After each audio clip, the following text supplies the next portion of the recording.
The yeas are 59, the nays are 41. And that same day, a dozen Republicans joined Senate Democrats to reject the president's declaration of a national emergency along the border, arguing he had exceeded his powers in his bid to build a wall. It was an embarrassing blow to the president from his own party on an issue that was a key promise of his campaign.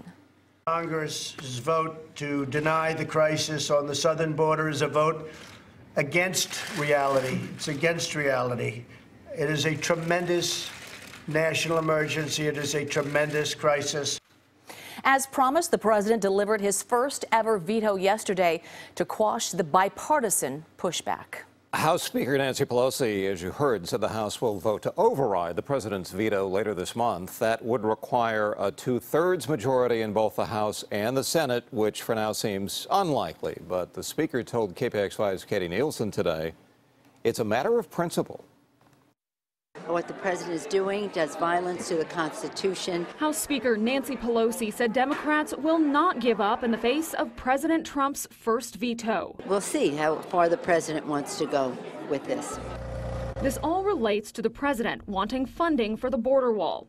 He went to Congress first to ask for the money, and when Congress said no, he declared a national emergency to get the money anyway. Congress then passed a resolution to terminate the emergency. The yeas are 59, the nays are 41. 12 Republican senators crossed the aisle and voted with the Democrats to end the emergency, saying the president had exceeded his authority. And it should have been a lesson to him to see that 12 Republicans in the Senate voted against his usurping of power from the Congress of the United States. President Trump says he's simply exercising his constitutional power. Congress has the freedom to pass this resolution, and I have the duty to veto it. Democrats say they could challenge the emergency in court, claiming it's unconstitutional. We have already, by sending the bill to the president, established something very strong, the intent of Congress. And that has sway in both the public court of public opinion and the courts of law.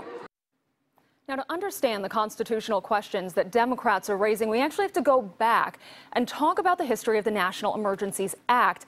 It was first passed in Congress in 1976. It was immediately after Watergate and was supposed to limit presidential power because it gave Congress the right to end an emergency simply by passing a declaration, and a simple majority was all that was needed. So if this does end up in court, the Supreme Court justices would actually be looking at the intent of Congress when they passed that act. Let me ask you this. Is it ever, the number of times that presidents have declared an emergency, national emergency before is what? More than 50 times? It's 53. 53 times. Has Congress ever voted to override one of those emergencies? No. So this is unprecedented. Completely unprecedented. So the way that this actually all came into being is presidents as far back as FDR started declaring these emergencies, but there really weren't rules around them.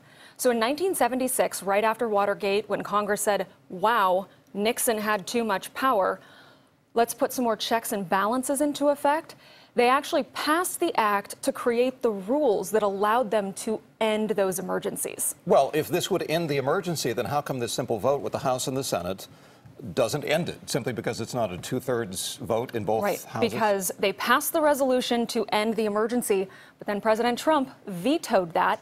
Now they don't have the two-thirds majorities needed. Well, then why does Nancy Pelosi think she has recourse if they don't have the two-thirds majority? I know that she's saying, well, look, it's the will of the Congress that we pass this, whether it's two-thirds or not, but that's not the way the game is played. But it all goes back to the issue of legislative intent, because Trump actually used this act to go around Congress and actually settle a policy dispute, which has never before happened in the history of this act. Okay. So where Pelosi is saying we might have a constitutional challenge to this is, what was the intent of Congress in 1976 when they created this act?